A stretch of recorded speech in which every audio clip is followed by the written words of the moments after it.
Welcome to Planetary Choices, a podcast produced by Center for New Critical Politics and Governance at Aarhus University. With this podcast, we invite you into our research lab, where we explore the key questions of today.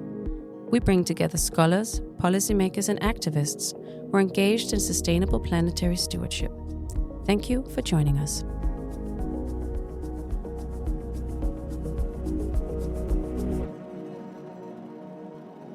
Welcome to this episode of Planetary Choices. Today with me is Professor Fabio Masini.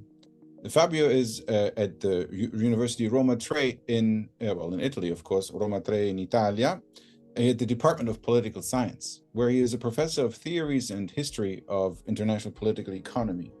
He is also a Jean Monnet Chair there of European Economic Governance. He also finds the time of being the Secretary General of the Robert Triffin International Association. Or is it an association or is it a think tank? We'll find out. It's a think tank, but it's a strange thing. And he has the time to be the editor of the journal, great journal, check it out, of the History of Economic Thought and Policy. And over the last years, he was also extremely busy, I presume, which is also why we talk here, because suddenly, magically, you managed to publish 3 books at the same time, which is a logistic masterpiece. In these 3 books, Fabio, you deal with the history of multilateralism, taking the long view from 80 years back until today. One of the books is your own, and 2 are edited volumes where you get together with a bunch of colleagues in order to understand what's going on and how we got where we are. So maybe we can start by talking about multilateralism today. What, according to you and all the work that you've been doing, is at the heart of this crisis? Well, thanks, first of all, for this conversation and for recalling also the 3 books. Actually, they are 4 because in the last 2 years, I published 4 books. One of them is on the economic governance of the European integration. And the other 3 are focused on the global dimension of integration, multilateralism, the end of multilateralism, the history of multilateralism, or the history to establish a multilateral system, and instead on the emergence of a hegemonic system based on the United States and the dollar, basically. And also to make some proposals, to collect some ideas for proposals, let's say, for reform. The first of the 3 books that you were mentioning was written actually before the advent of Trump.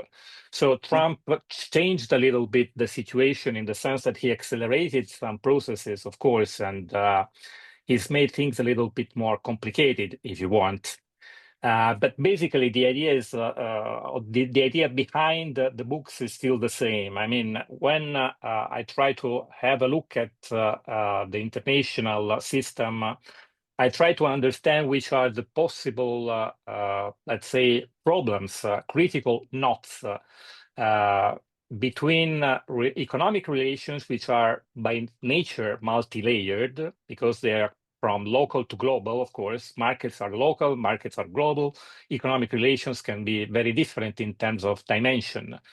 And at the same time, the existence of national economic policy instruments, because still we are living in a world in which economic policy instruments are basically in the hands of national authorities. Of course, there are also international institutions, but they are increasingly delegitimized. And this is one of the problems that is emerging in the last few decades.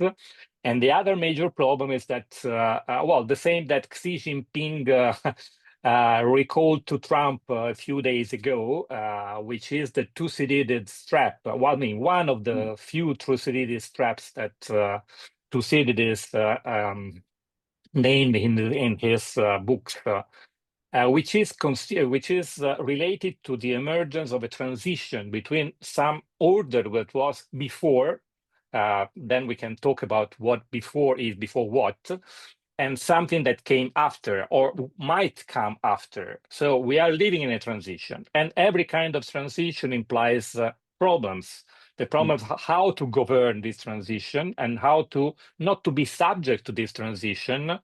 And this is one of the main points that I try to analyze in those 3 books. They are a little bit different. They are not exactly the same, because one is typically a history of economics perspectives in which I analyze, I and all the group that I, let's say, organize, colleagues, yes, not just by myself, but also with Atish Ghosh, which is the historian of the IMF, the International Monetary Fund. We together try to collect this group of scholars that went back to the last 100 years, sorry, not certainly 1,000, but 100 years. So before Bretton Woods, the ideas that came before Bretton Woods, the ideas that were discussed and some of them discharged at Bretton Woods, and what were the directions not taken in the last 8 years.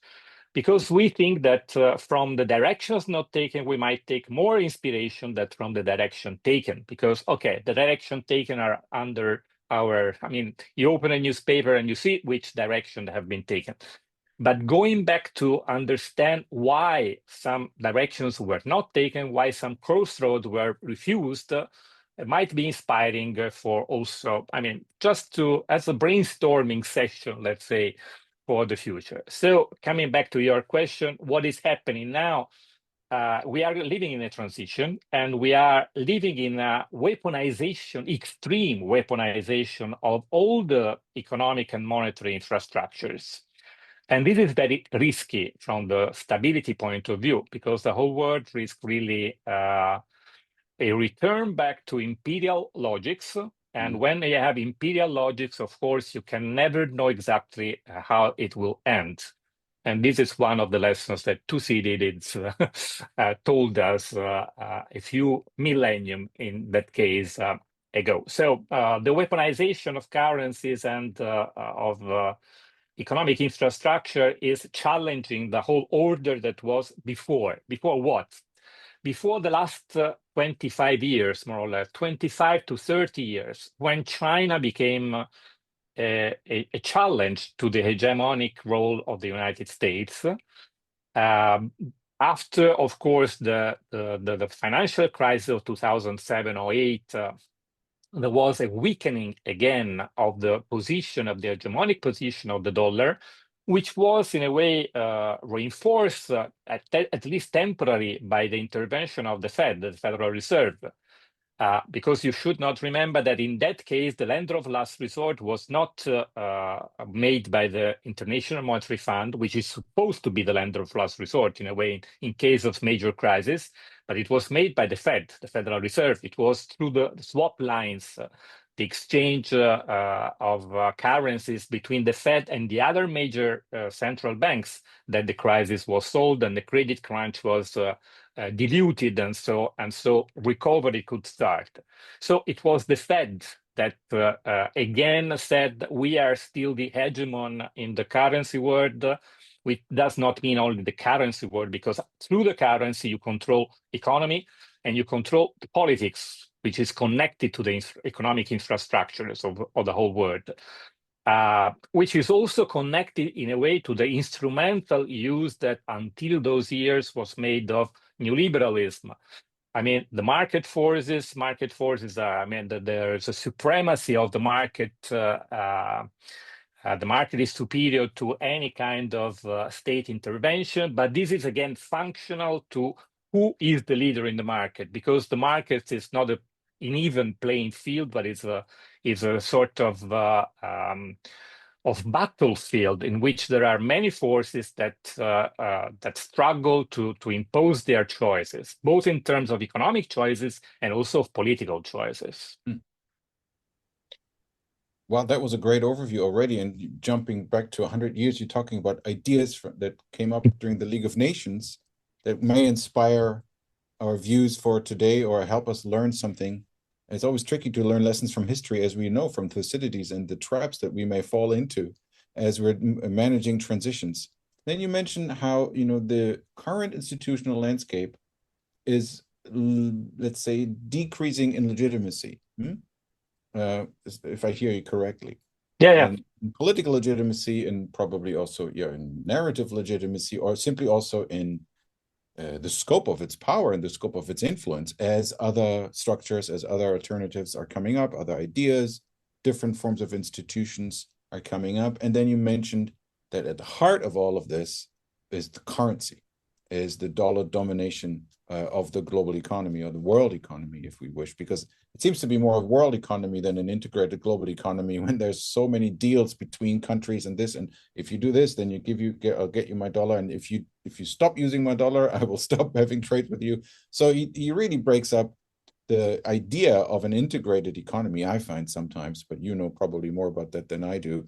And going back to these continuous negotiations of a bilateral nature in order to get the best deal he can. Of course, I mean the Trump administration there. So now I'm reading off here because of what you said, but I would love to know a little bit more about the concrete issue here of the multilateralism, the crisis of multilateralism. So it decreases there, and then there's the money issue. How do you relate the money issue with the geopolitical issue? Does it fall under the geoeconomic framework, which we're talking about so much these days? Well, I mean, there is a strong connection between money and power. Traditionally, money is an element of power, is one of the most important elements of power. It's money and army, basically weapons, if you want. They are the symbols of sovereignty. They have always been the symbol of sovereignty, and they are still a symbol of sovereignty. This is one of the reasons why, I mean, they are so connected. So they are connected to the geopolitical balance of power, which is no longer the same as it used to be until 20 years ago. I mean, until 20 years ago, we had a sort of legitimization of the dollar hegemony, because in the background of the dollar hegemony, there was the ability and also the legitimacy, the authoritativeness of the United States to solve somehow, maybe not exactly with the most gentle or kind instruments, but it did function. It did manage to be effective. I mean, the United States were the guarantors of stability, a difficult stability with many conflicts, but still there was some kind of stability. And in case of major crisis, it was again the United States that managed to bring stability back to the system. Now the feeling is that is no longer the case. I mean, the United States are no longer able to restore stability, neither in terms of military power. In the global financial system. In the global financial system, but this has also implications for the global political system.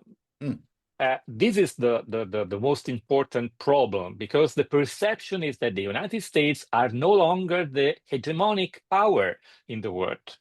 And this has some, let's say, tentacles in terms of money, economy, and military consequences.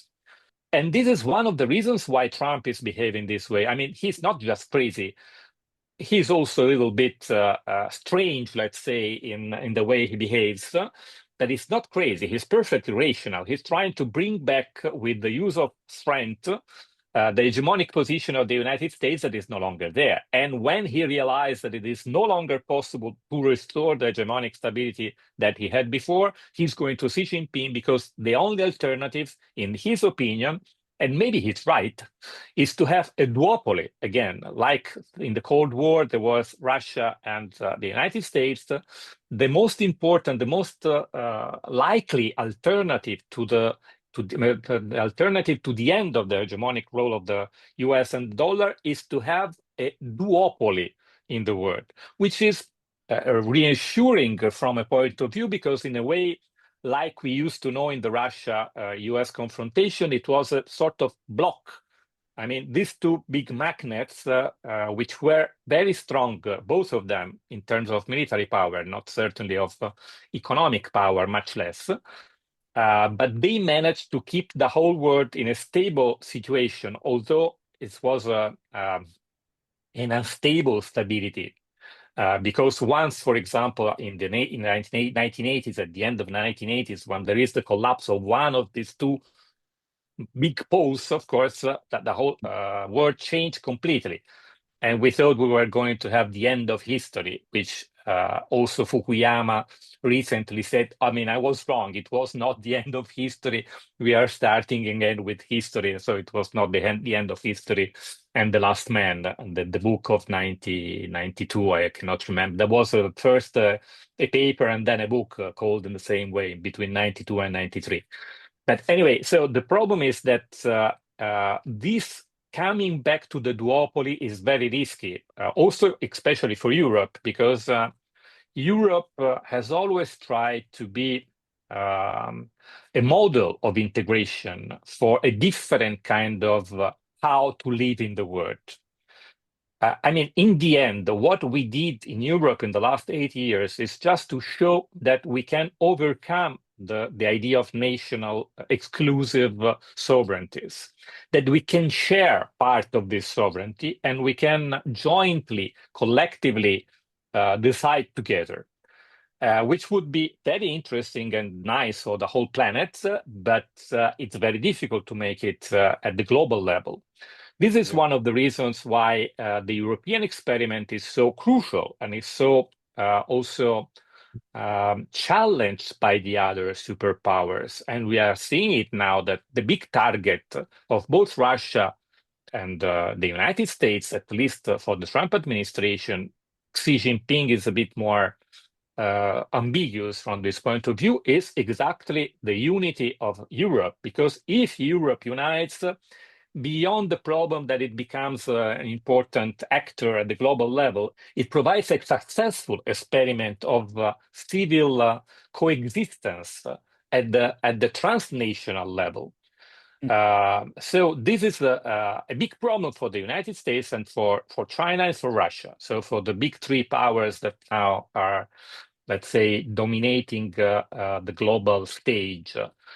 So basically, that's it. I mean, the change in the balance of power, in the general power balance of power, is also reflected in the use of economic and monetary infrastructures. And monetary infrastructures are typically one of the key elements of how to exert power. I mean, we saw it in the 70s when there was the end of Bretton Woods.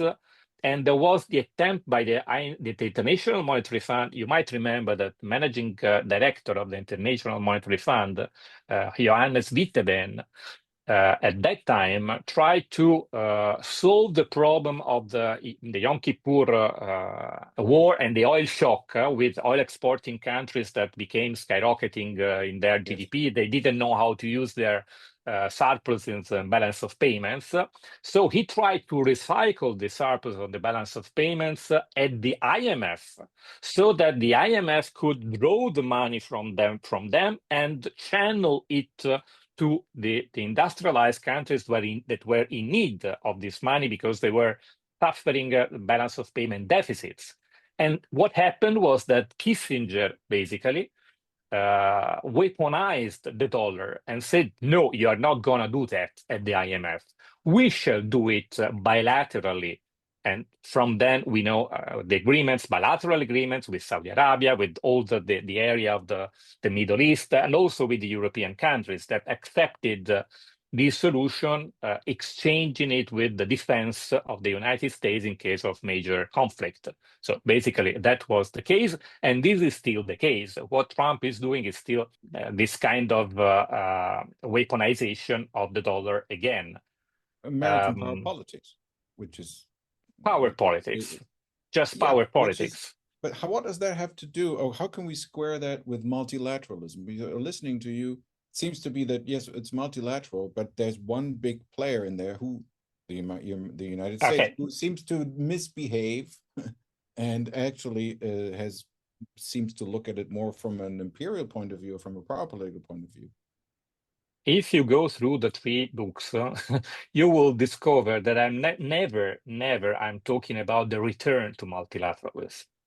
I'm always talking about going towards multilateralism because we never experienced true multilateralism.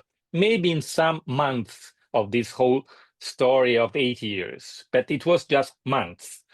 in very small transitions. So the problem is not to return to multilateralism because we never experienced multilateralism, but to go That's what I towards wanted to some know. kind of multilateral, multipolar, if you want, idea of the international economy and politics, because again, the economy and politics are going together under many respects. So the point is to start building poles of similar dignity. So not just the United States and China, or the United States, China, and Russia, but Russia is only crucial from the military point of view.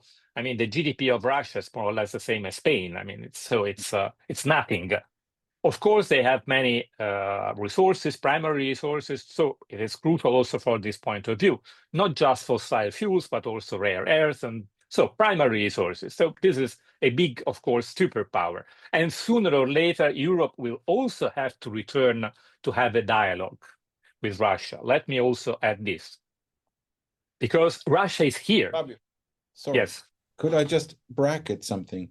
Because I think it's important for the audience to understand that you are saying we never really had a multilateralism. So the history of multilateralism is really a history of something that never fully existed because it was dominated by the United States, or it was in the hands of superpower struggles, but it was never what one might really call a multilateralism. And you would argue, let's take this as a moment of recognition and move towards a multilateralism that deserves the name.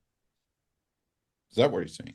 Yes, this is exactly my perception of the situation and of the history of the last 100 years. Yeah. I mean, Okay. we really never experienced a world governed by several poles with the same dignity or with similar dignity. And this is the direction that should be embraced sooner or later. Of course, I'm not seeing any possibility of changing completely the situation in 2 years or even maybe 10 years or 20 years. But this is the direction that we should embrace as human race, if you want, if we want to have really a stable and peaceful world.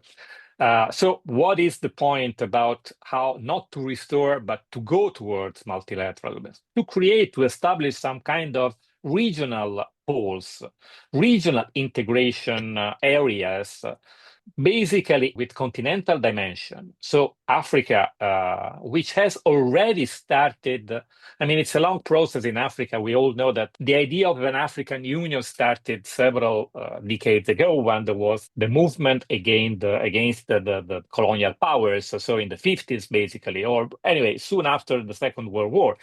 And it was a very important movement, that one, in favor of Pan-Africanism. But we have to rethink also of the way Pan-Africanism can be thought of, because Africa now has a huge potential. I mean, also the IMF, the latest release of the economic perspective of the IMF testify that the most growing continent now and in the next future, in the near future, will be Africa, exactly Africa. So, I mean, that has a huge potential. The problem there is to let them understand that without any Pan-African umbrella, whatever kind of Pan-African umbrella we can start with, but we can return on this because this is a crucial aspect of the whole geopolitical problem in the world. Without anything Pan-African, they have no chance to defend from the influences of the big superpowers, which are no longer the old colonial power. Of course, they also have this problem with the old colonial powers, which are all European powers. But at the same time, I mean, the most important and dangerous influence that is impacting on African countries now is from the US, China, and Russia, because they are the ones that are mostly influencing their countries. And they still do not perfectly understand this point. This is one of the reasons why, for example, I recently, you probably don't know this, but among the many things that I'm doing in my time, I'm at the helm of a consortium of 13 universities in Europe and Africa. to start a dialogue. It was a European project, a policy debate project, Erasmus policy debate, to establish a permanent, let's say, infrastructure for dialogue and analysis and policy making and advisory to jointly, between Europe and Africa, design our future. Because we have many reciprocal externalities. We have many interdependencies between Europe and Africa. I mean, not only for geographical reasons, but also for historical reasons and so on and so forth. So this is one of the crucial aspects of the path that shall bring towards multilateralism. And the other two great areas of interest from this point of view are Southern America, which is, again, very much divided because of the interest of the United States there, and also Russia. I mean, we know that both Russia and China now, but the United States historically have great influences and negative influences, from my point of view, in the making of a Latin America regional identity, which is also an important part of this multipolar, multilateral construction.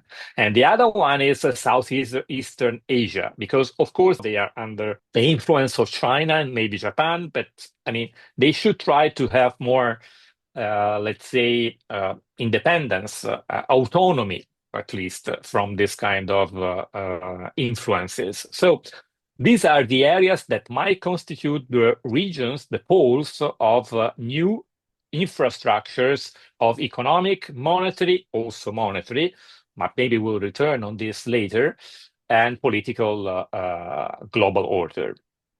Okay, so when you're saying this multipolar and multilateral, where's the difference in that vision? Well, I mean, multipolar is very clear. You have poles, different poles with the similar dignity. Africa, and Latin America, Southeast Asia, Europe. This is the idea of, yeah, exactly. This is the multipolar idea. Yeah. The multilateral, at least in my understanding of the of the differences between multipolarity and multilaterality, is a matter of the weight that such of these poles bring with them. So, of course, it's very different because poles should be more or less with the same dignity. Multilateral means that you try to have a common idea of what is going on at the whole level, at the whole global level, but at the same time, it's a sort of diplomatic forum. And you know that in diplomatic fora, in the end, who emerges as the winner is the strongest. So it's a matter of diplomatic strength in the multilateral system. In a multipolar system, you assume that you have poles with similar dignity. So this is basically the difference in terms of more democratic, if you want to use this abused idea of democracy, which is we don't no longer know what it is exactly, but the idea is to have a more democratic system rather than a more power-centered system. Okay, so multilateralism would then emerge between equally valid poles or respect. So this is the idea. To avoid that the, let's say, institutional frameworks that emerge or the platforms that we build, the bridges that we build between those poles fall back to a pure power game, which is what we have observed over the last decades. Right? Exactly. Okay. I mean, the United Nations is a multilateral institution. Sure. But it's not a multipolar institution. No. Definitely not.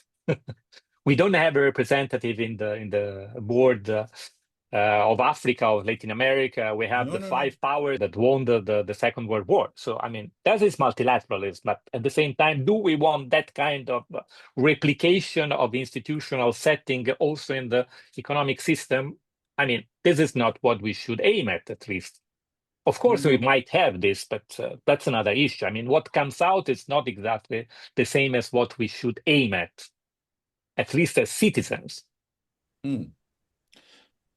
Let's take a jump back I think this is a good point to maybe zoom back to what you talked about, historical examples and inspirations. First, I thought, what will he talk about when he talks about money? A road not taken. Shall we now go to the real Bancor, which was never established?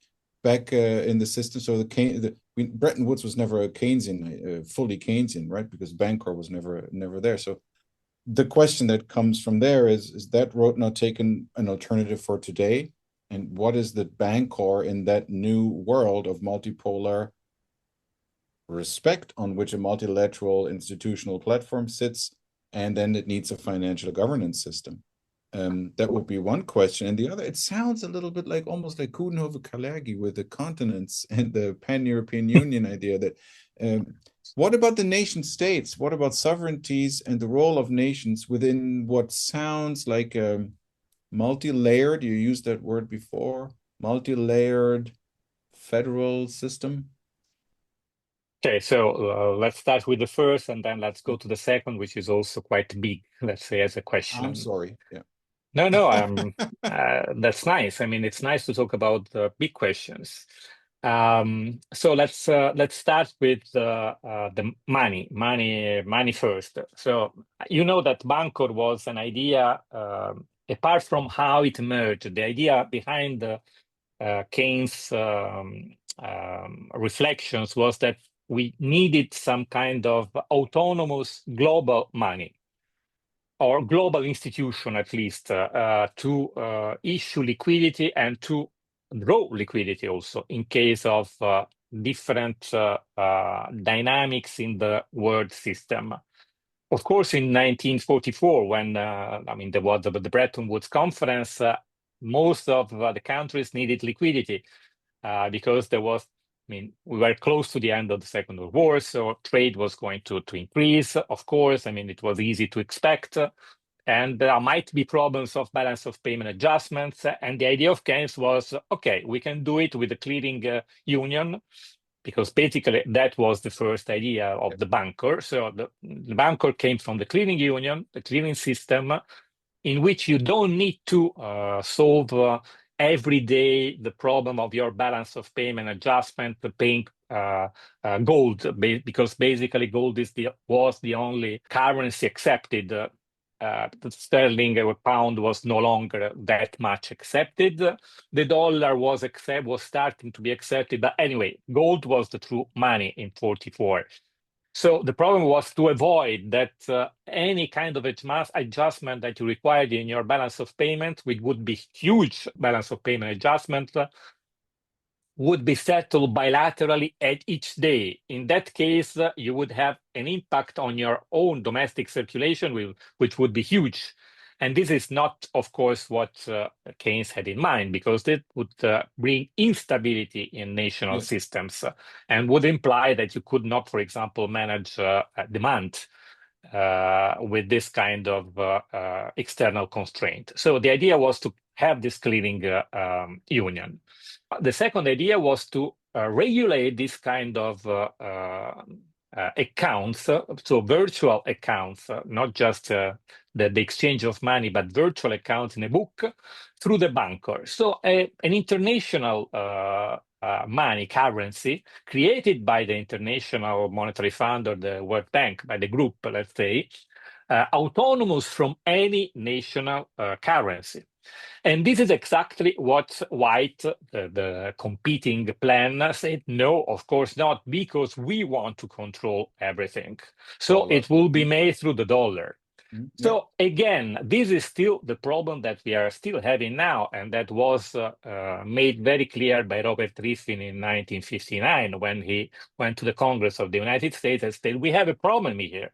Yes, we know it's the scarcity of dollar. No, the problem is that we might have too many dollars. What do you mean? I mean that you are going to give dollars to keep up the global system, but at the same time you are losing dollars in their reserve. Yeah. Exactly. You would lose the parallel. You would lose the parallel with gold. So convertibility will be put in question. And this is exactly what happened in 1971. So the idea now is not to return to gold, of course, as many say even now, or as Jacques Rueff said and France said in the 1970s at the end of the Bretton Woods era. The idea is to go again to try and establish a currency, an international currency, which is not dependent on any national monetary authority.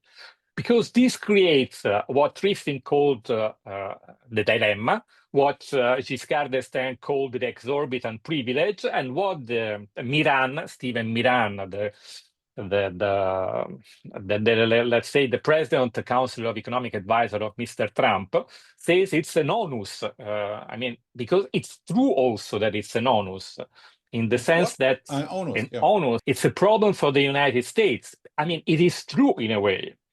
But it was not a choice from the rest of the world. It was a choice made by the United States to have this problem, because that problem brought also the control over the whole economy, the whole world economy.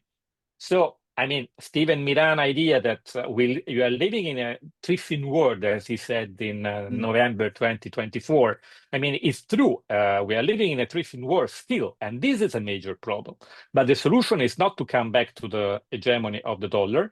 The solution will be to come to another system in which we have an international currency, which is only issued by an international authority, which can provide liquidity in times of crisis, in times of credit crunch, and can draw liquidity, as it's written in the Articles of Agreement of the IMF, because the Articles of Agreement of the IMF said exactly this, that SDRs, because we already have this kind of... SDRs are? The SDRs is the special drawing rights, yes, and it's the currency, like a sort of currency. It's a reserve asset issued by the IMF, which is a basket currency of 5 major currencies: the dollar, the renminbi, the euro, the pound, and the yen. And this is one of the reasons why in one of, or maybe 2 of those books, we talk about the role of SDRs. Because, okay, SDRs are not the solution, and we all know that they will not be the solution, at least not the way they are conceived now, for 2 main reasons. The first is that it's a basket currency. It's not a currency issued by the IMF on its own. So being a basket currency constrains all the underlying hard currencies, the 5 hard currencies, to manage their economic policy in a cooperative way, which might be a problem, of course. Of course, it's also a resource, because, if you use more, if you increase the use of SDRs, you constrain those 5 central banks to cooperate instead of having a weaponization of their currencies. So this is, of course, an important issue. Could I ask, how do you weaponize currencies so that people understand what you mean? Weaponized currencies means that, for example, if you cannot have access to the infrastructure of payments in dollars, you are out of the world trade, or you are out of the trade with the United States, Europe, Australia, Canada, Japan, and so on and so forth. So all the G7 countries, which means quite a lot of trade. It's out of your possibilities, which is the same that has been done with the SWIFT. The SWIFT, the SWIFT is the infrastructure for payments in the Western Hemisphere, and which prompted the creation of an alternative infrastructure of payments based on the renminbi. Because, as I said at the beginning, let's not forget that the world is changing. We are in a transition. We have no longer the possibility to restore the hegemonic stability based on the dollar, because we have the BRICS now. The BRICS, their infrastructures, the appetites, the ambitions of the renminbi to provide an alternative to the dollar.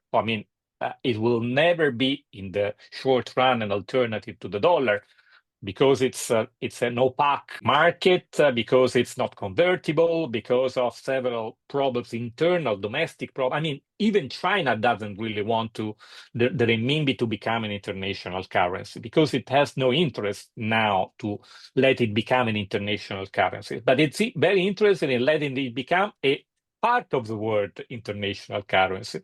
So for the BRICS countries and for payments with other countries, for example, in Africa, because, as you know, probably in Africa now they have strong links with the Chinese payment infrastructures. So, for example, some of them are starting to pay in renminbi, or they accept anyway payments in renminbi, although it's not convertible. So this is the way currencies is made a weapon in power politics. I get it, and hopefully everybody else too. Thank you. So I'm sorry I interrupted you here, but I was saying something else about the SDR, but I cannot remember now exactly. I was you were saying that the SDR is not a currency on its own. Yes. I know. The second point about SDRs is that until now the SDR is considered a reserve asset. So it is only conceived as an instrument which might be parked in the reserves of national central banks. The big challenge is to transform this reserve asset into sort of fiscal money that you can use for whatever you want. Not maybe for whatever you want, but for specific goals, for specific objectives. This is one of the reasons why, for example, maybe you don't know, but I made a policy paper in 2021 in which I suggested that you probably know that in 2021 there was a big issue of SDRs. The first really big issue of SDR, $650 billion in SDRs after the COVID pandemic. Yeah. It was August 2021. So, and the problem with this money is that it's a huge amount of money. For example, Europe received 150 billion euros in terms of SDRs, but we don't use them because we don't have problems of balance of payment in Europe. And we are compelled, we are constrained to keep them in the reserves because we cannot do anything with them. So the idea was to mobilize this kind of money and make this reserve asset money into a fiscal money. So my proposal was we collect the European, the issues of SDRs given to European countries, we pull them together, we give them to a multilateral development bank, the European Investment Bank, which is a prescribed holder of SDRs, which means that she can do something with SDRs. She can trade SDRs, she can exchange SDRs with other hard currencies and so on. So we give them to the European Investment Bank, a multilateral development bank, and through the African Development Bank, we give them to Africa. To do what? To design all together, Europe and Africa, a next generation Africa. Because if you use 150 billion euros as a collateral to issue on the market, the standard proportion is 1:5, 1:6. So you can raise 750 billion euros on the market with the collateral of the SDR in Europe. And you give them to Africa to design the next 10 years of development for Africa together with them. I mean, this is exactly the same amount as we received as a next generation Europe. So that's why I called it next generation Africa. So through the use of multilateral development banks, channel this SDR, which are otherwise parked in the reserve of the central banks, to become something useful for development as a fiscal money. But this has problems in terms of theoretical use of reserve asset as a fiscal money, as a policy problem, because the European Central Bank in November 2021 said you are not going to use your SDRs because remember, they were supposed to be a reserve asset in case of emergencies. Yes. I mean, yes, but I can understand it in 2021, but no longer now. I mean, we don't have any kind of problem of this kind. So why don't we do, or didn't we do this kind of thing? Because there are theoretical policy problems and politics problems. Because, of course, European countries, as usual, pretend to have their own power politics also towards Africa, and they refuse to think in terms of regional, trans-regional cooperation. But that's something usual. It is one of the critical aspects of the European Union, why it's not working. I mean, it's not working as it might, but it could this is be better. Seems to me That's that another this is issue, let's something. say. Seems to be something that you need to talk about and put pressure up, build pressure up with your consortium of universities there. That's a good idea. That's a very productive idea, as far as I understand it. But I can also see why it's not coming about. There are many arguments to why people say, "Oh, this is a lot of money. We should keep it." There will always be someone saying, "Oh, let's be on the safe side." Yeah. Well, could we maybe go back to your idea of an institution that issues an independent global currency? How do you imagine that process? What kind of currency should that be? I guess it's not Bitcoin, but it should be, what is it? And how do you envision the sub-global, so the regional banks, the regional monetary union? Are they regional monetary unions who would then kind of, how do you imagine that system? So there's a global currency, and then is it another clearance union, or what is it? Okay, this still requires quite a lot of inquiry because it's not a very easy problem to solve.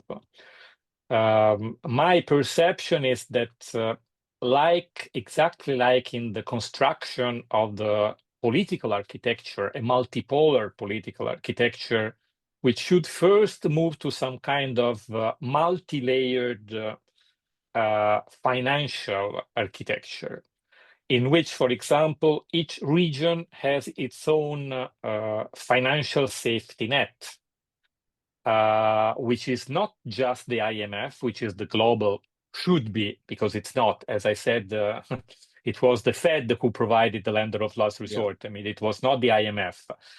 So, first of all, the idea is to transform the IMF into a proper financial institution which acts as a lender of last resort. But together with this, we should establish some regional safety nets. And this is something that is already starting to be established. Because we should not forget, first of all, that in Europe we have something different, but also similar in a way. The European Stability Mechanism, can be thought of as a sort of financial safety net for Europe. Sure. Although this is, the European Stability Mechanism is something outside the treaties. As you know, it's a public company made of the governments of the Euro area. So it's something outside the treaties and the logic of the acquis communautaire. But still, it's Europe. And it worked for Greece, for example, because it was crucial for the saving to save Greece from the financial distress. So we have something similar in Europe. We have something similar in East Asia. We should not forget that after the crisis of 1997, when there was the attempt of Japan to establish an Asian monetary fund, and the United States again said, no, you are not going to do that. No. But China, in 2001, with the Chiang Mai Initiative, started this process together with Japan. And they created the Chiang Mai Initiative, which is actually now a multilateral swap agreement. So it's basically a financial safety net at the regional level. And they were smart enough as to understand that this was not to be a substitute for the IMF, but a supplement to it. So the Chiang Mai Initiative, which has become something more institutionalized because they have a fund of more or less $200 billion, more or less, of firepower, they can intervene in case of transitional problems instead of going to the IMF, which requires a lot of conditionality, as you know, and so it's a little bit different. But at the same time, when you have major structural problems, not just transition conjunctural problems, you have to have already an agreement or a standby agreement with the IMF. So this means that the East Asian area already understood that we have to construct this kind of at least two levels financial safety net, in which you have at the global level the IMF and at the regional level something else, which can be the Chiang Mai Initiative in East Asia, which can be the European Stability Mechanism in Europe, which can be the Banco do Sur, the old proposal, the Banco do Sur in Latin America, which can be a financial safety net in Africa, which can be several things. Okay. So one of the regional monetary safety nets, unions, just but financial, stability, multilateral platform. It's a financial stability platforms at the regional level. Yeah. But not to be understood as a substitute for the IMF, but as together, exactly, as a multi-layer, as a two-layer system. Because this also legitimized the IMF to become the lender of last resort in case of major worldwide financial crisis. The second point that you asked before, and I didn't answer, was about this multi-layer system. How do I understand and see this multi-layer system and the role of national sovereignties? Yes. Because this is a key aspect, of course, of the current narratives, because current narratives are very much based on the crucial role of national sovereignties. We have to come back to national sovereignties. Okay, this is basically the idea. And we in Europe are very well aware of the problem and also of the solution, potential solution. Because in Europe, we exactly started this journey 8 years ago. I mean, I am used to use this metaphor of the river that I also wrote somewhere. I cannot remember where, but some time ago. So 8 years ago, more or less, after the Second World War, we understood that, the bank of the river in which we were staying was a conflictual one, which was made of national self-referential sovereignties, national sovereignties, exclusive sovereignties, which means that if I'm Italian and you are Danish, it means that we are enemies in the end. In the last resort, if there is a conflict, if I'm Italian and you're Danish, we have to fight each other. But if we understand that there are common problems that we have to solve together, because otherwise we will not be able to solve them anyway, this means that part of us can share very small but important part of our sovereignty. Sovereignty is not a monopoly of the nation state. Sovereignty is the ability to solve problems. This is the important concept. Sovereignty is the capacity to satisfy the needs of people. And this not necessarily requires, actually it does not require one monopolistic center of governance, which is the nation state. This requires understanding that there are several layers of government which reflect several layers of collective problems. This is something that we tried to tackle in the early 50s, late 40s and early 50s. We already started before from the point of view of intellectual debates, as you know, that we started making it some concrete steps towards this. So we understood that we had to leave the bank of national sovereignty and cross the river towards the other bank of shared sovereignties.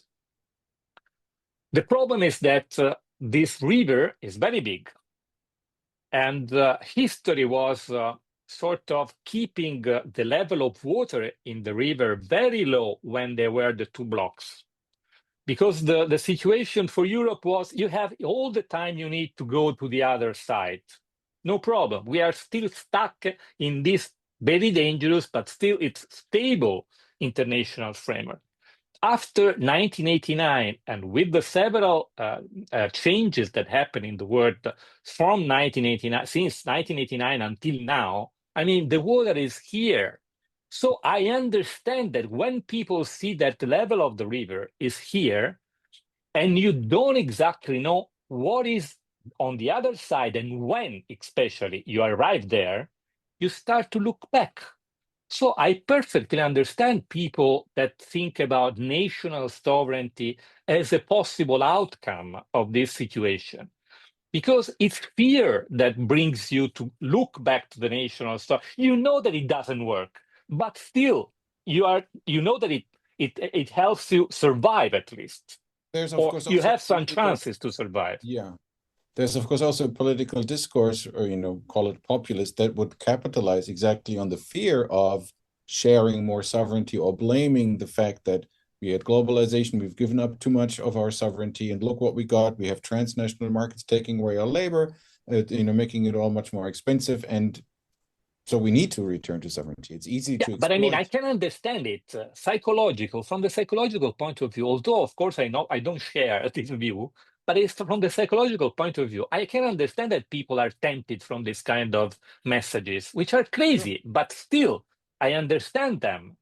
So we cannot think that people are just crazy because they vote for Trump or for No. whoever brings about the idea of bringing back sovereignty from whoever, even the AfD. I mean, I can understand it. Yeah, me I too. don't share their views because I think it's just crazy. It's conflictual. We are going to have a mass suicide, but still, I can understand them. So It's we also cannot just dismiss this kind of idea as crazy no, or no, no, as no.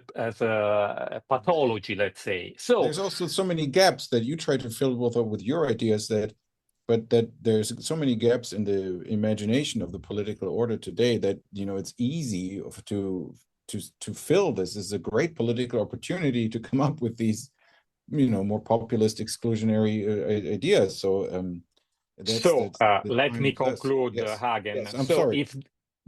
So if this is the case, so if you cannot put the blame on those who call for the return to national exclusive sovereignties, because you can understand people, it's up on us who don't share that view to provide a clear picture of what is on the other side Yeah. of the river, on the other bank, and exactly when we shall arrive there.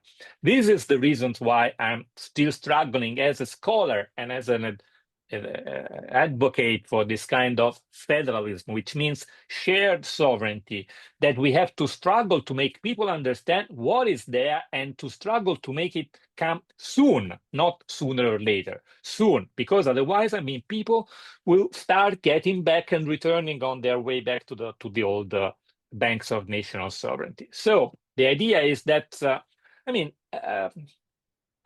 a way, international relations, as you know, have been dominated by three main ideas. The one of them is Hayek idea.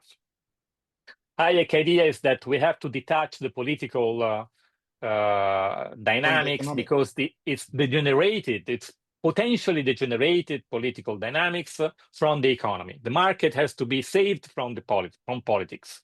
So that's why you need to have technocratic institutions at the international level, because they are detached from the national centers of power. Then you have a sort of Keynesian idea, in which you say, okay, we have to have cooperation because this is the only way to reflate the whole economy, and this is the only way to avoid, let's say, a shrinking of the system, of the economic system.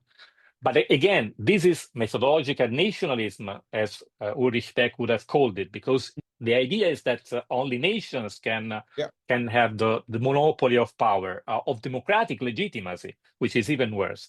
And the third one is Robbins. Robbins said the very, very, very easy thing. Oh, Economy you mean is Lionel Robbins, I assume. Lionel Robbins, yes, not Tim Robbins.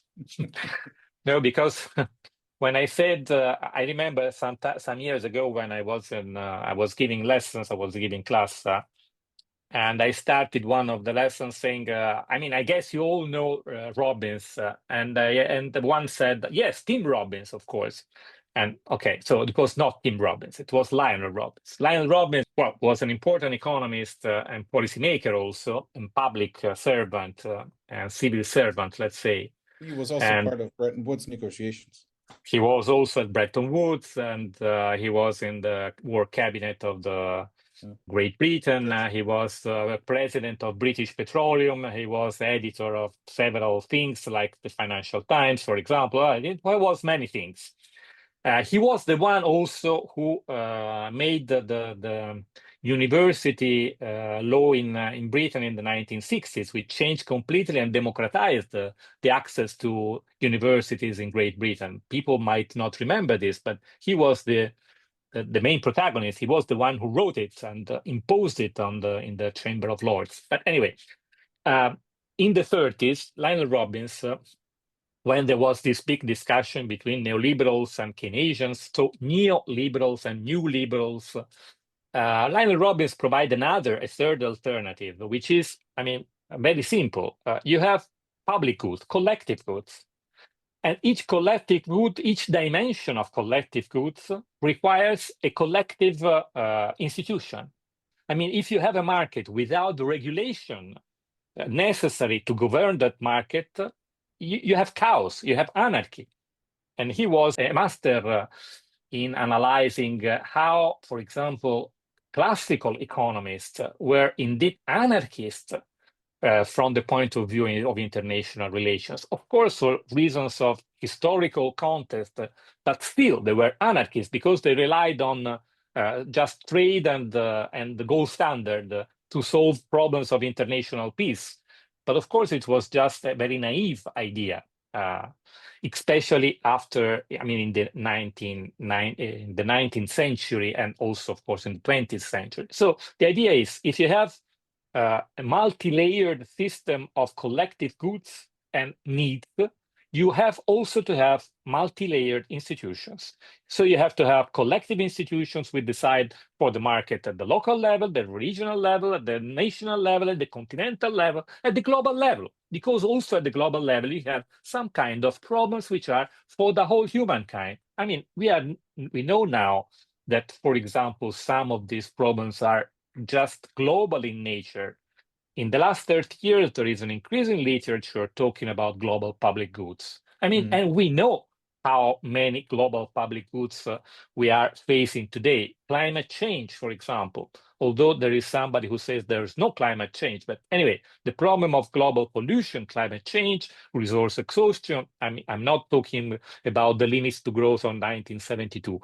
The lethal model, Nordhaus called it the lethal model, the Club of Roma report on the limits to growth. But I'm talking about primary resources, access to primary resources. Peace, of course, is another global public good because you cannot solve it at the national level. So either you have an international institution who provide this kind of thing, or you don't have it, or you have an under provision of this public goods, let's say, this collective goods. So the idea is to have a vertical division of power and institutions which are related to the dimension of goods, of public goods, of collective goods that you are experiencing in your daily life. And this is the third alternative that was never attempted in history. I see that this is what you are inspired by very much. Yes, well, this is one of the key points of my interest, yes. That's very interesting. My interest is in trying to understand why we didn't manage interdependence, because we have many externalities, if you want to call them in a standard microeconomic language. We have many reciprocal externalities, and the problem is that we fail to govern externalities because we don't have institutions that can internalize this kind of externalities, especially at the supranational level. So we have to govern them somehow, and the failure to govern them brings problems because externalities create problems, of course, if you don't manage them, if you are not able to internalize them into an institutions. So basically, this is what is my main interest as a scholar, let's say. Yeah, it's fascinating that, Lionel Robbins is, of course, a fascinating figure, beginning in the seminar rooms of von Mises and being an Austrian theory-inspired scholar, then very much also giving his lectures in Geneva and very influenced by Keynes and the war and and then kind of amalgamating all of these views. So that's a very, it's a very inspiring idea that we should probably read him in a different light. I would like to address one final question because we have to come to an end, or let's say, knowing your ability to answer, one final field with which I would like to talk. You mentioned the word legitimacy. Now, in your view, if we have such a system, a multi-layered, multipolar system, how do we get the political legitimacy? How do we get people to formulate those ideas to reach the other side? How do we get that clear view? What is the role of legitimacy in it, and how do we get there? Well, first of all, let me precise that, be clear, I'm not a political scientist. And this is a question to be addressed to political scientists. Okay, well, you give it a shot. No, I have some ideas, of course. I mean, this is a problem of how to rethink and reshape and redesign democracy. Okay. So the idea is that democracy, until now, in the last 2 centuries at least, was thought of as a national process.